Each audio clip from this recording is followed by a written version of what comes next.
Wife என்னமா பாடினாங்க, என்ன வாய்ஸ், இவ்வளவு நல்லா பாடுறாங்க. உங்க மியூசிக்ல பாட ஒரு சான்ஸ் கொடுக்க கூடாதா? ஏன் சான்ஸ் வரல தெரியுமா? அவங்க பாடி இவரை விட பெரிய ஆள் ஆயிட்டா. பொண்டாட்டியா இருந்தாலும் பொறாம தான். என்ன பாரு சார், நான் சொல்றது கரெக்ட் தானே சார்?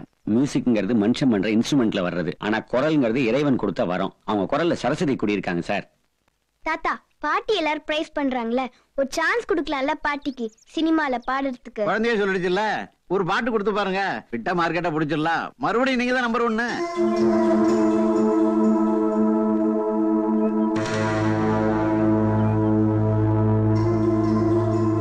நீ பண்ணது கொஞ்சம் கூட எனக்கு பிடிக்கல. யார கேட்டீங்க ஒய்ஃபை பாட வச்ச? யாரை சார் கேட்கணும்? பாட போறது அவங்க, கேட்டேன், பாடினாங்க. கேட்க போறது ஜனங்க, கேட்டு ரசிச்சாங்க. பேசாத. நீ செஞ்சதே தப்பு, அதுக்கு பதில் பேசுறது அதோட தப்பு. நீ செஞ்ச காரியத்துக்கு என்கிட்ட மன்னிப்பு கேட்ட கூட பத்தாது. மன்னிப்பா? அது கூட நான் எதுக்கு கேட்கணும்? அப்படியே நான் தப்பு பண்ணிட்டேன். அப்போ நீ மன்னிப்பு கூட கேட்க மாட்ட. சரி, மன்னிப்பு கேட்கலன்னா என்ன சார் பண்ணுவீங்க? வேலையை விட்டு தூக்குவீங்க.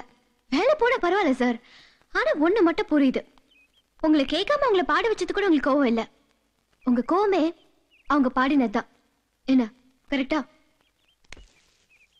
ஏ சார், எவ்வளவு பாடகிகளை இன்ட்ரோடியூஸ் பண்ணிருக்கீங்க, ஆனா நல்ல ஒரு பாடகிய தாலி கட்டி குடும்ப தலைவியா முடக்கி வச்சிட்டீங்களே.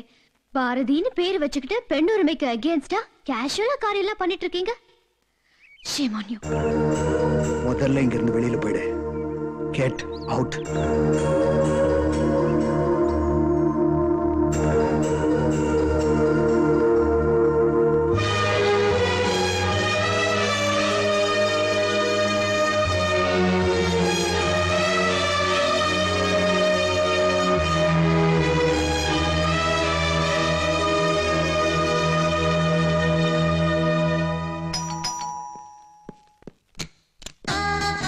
சார் வாங்க சார். என்ன பார்க்க ஹோட்டலுக்குலாம் வந்துட்டு உட்காருங்க சார். சார் சாப்பிட்றதுக்கு ஏதாவது? இல்லை, அதெல்லாம் ஒன்றும் வேணாம்ப்பா.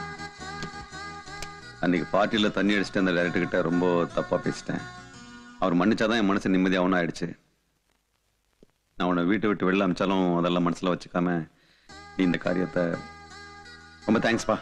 சரி, நாளைக்கு மதியானம் நம்ம வீட்டுக்கு வந்துடு சாப்பாட்டுக்கு. என்ன?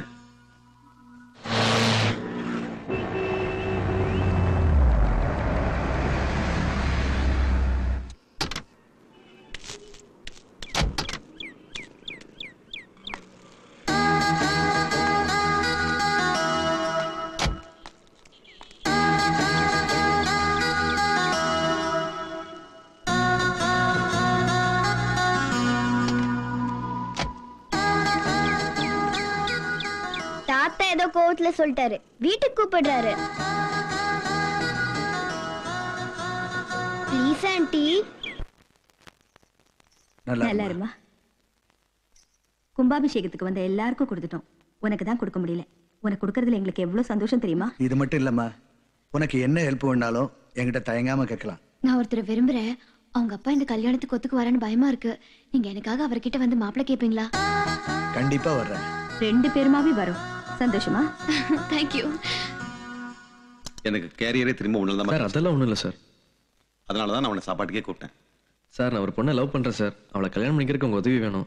ஏன்பா, எதனா பிரச்சனையா? ஆமா சார். பிரச்சனை பண்றது யாரு? பொண்ணோட அப்பாவா இல்ல உன் அப்பாவா? இல்ல, 2 பேரும் தான். என்ன பிரச்சனை? நீங்க லவ் பண்றது 2 அப்பாவுக்கும் பிடிக்கலையா? நீங்க வேற. 2 அப்பாவுக்கும் ஒருத்தர் பிடிக்கல. பிரச்சனையே அதுதான். புரிஞ்சிச்சு. உனக்காக நாங்க வந்து சப்போர்ட் பண்ணி பேசி பொண்ணு கேட்கணும், அதானே?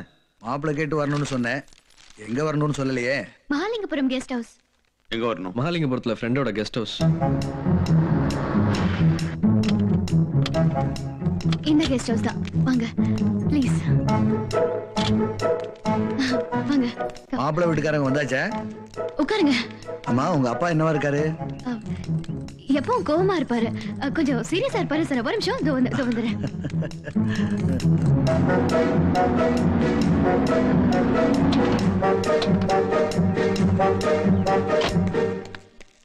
சார், வந்த விஷயத்தை நல்லபடியா பேசி முடிங்க சார். பேசி முடின்றான். யார்கிட்ட பேசுறது?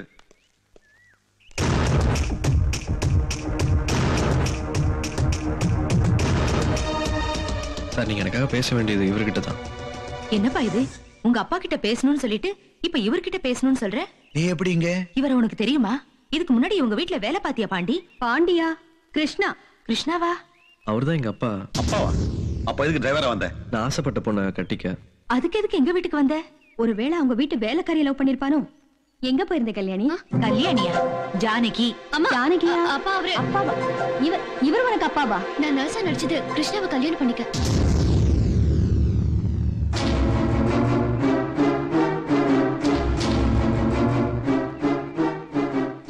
நாங்க இந்த மாதிரி பண்ணது ஒரு நல்லதை நினைச்சு. எனக்கு ஜானகியையும் ஜானகிக்கு என்னையும் பிடிக்கும். ஆனா உங்களுக்கு ஒருத்தர் பிடிக்காது. உங்களுக்கு அவளையும் அவருக்கு என்னையும் பிடிக்க தான் இவ்வளவு நாள் முயற்சி பண்ணோம். அது ஓரளவுக்கு சக்சஸும் ஆச்சு. அது முழு சக்சஸ் ஆகணும்னா நீங்க 2 பேரும் இந்த கல்யாணத்துக்கு ஒத்துக்கணும். நிறுத்துறா. இத்தனை நாளா நல்லவனா நினைச்சது இருக்குதானா? உன் நினைச்சது யாரு? உங்க அப்பாவா? எத்தனை படம் இருக்கு அவருக்கு? சுத்தமா மார்க்கெட் அவுட்.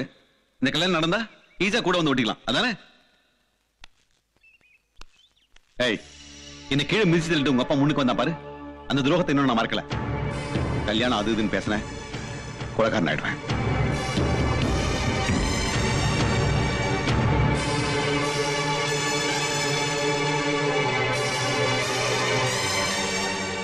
இந்த கண்ணை மாறவே இல்லை பாத்தியம்மா. அவன் அப்படித்தான். ஏதோ ஒரு காரணத்துக்காக என்னைக்கோ சண்டை போட்டோம். அதை பைத்தியக்காரத்தனமா இன்னும் மனசுல வச்சுட்டு கண்டினியூ பண்ணிட்டு இருக்கான். கிருஷ்ணா, எங்க சண்டையினால உங்க கல்யாணம் நிக்க வேண்டாம். அதை நான் நடத்தி வைக்கிறேன். வேண்டாம்ப்பா, நீங்க 2 பேரும் ஏத்துக்கிட்டு இந்த கல்யாணம் நடக்கணும் தான் இவ்வளவு கஷ்டப்பட்டோம். அவர் சம்மதம் இல்லாம எங்களுக்கு இந்த கல்யாணம் வேண்டாம்ப்பா.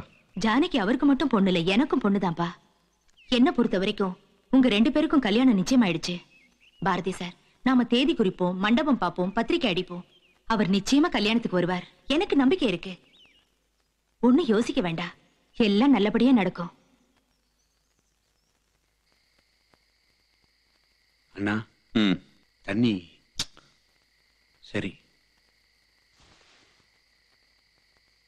ஒரே பொண்ணு, அவளுக்கு கல்யாணம். நீங்க வரலன்னா எப்படி? பிடிவாதத்தை விட்டுருங்க, கல்யாணத்துக்கு வாங்க. அப்படி நீங்க வரலனாலும் வீட்டுல எல்லாரும் கல்யாணத்துக்கு போகத்தான் போறாங்க. அப்படி போயிட்டா அந்த அவமானத்தை உங்களால் தாங்கிக்க முடியுமா? ஏய், உனக்கு தெரிஞ்சது அவ்வளவுதான். என் பேச்சு மீறி என் பொண்டாட்டியும் பொண்ணும் போயிடுவாங்களா? போடா, போய் படு. 10 ஆச்சு.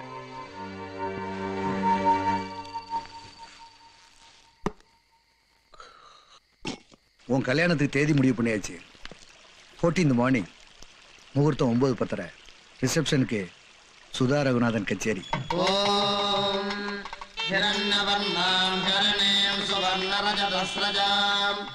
சந்திராம் ஹிரண்மயீம் லக்ஷ்மீம் ஜாதவேதோ மகாவா தாம் மகாவஹ ஜாதவேதோ லக்ஷ்மீம்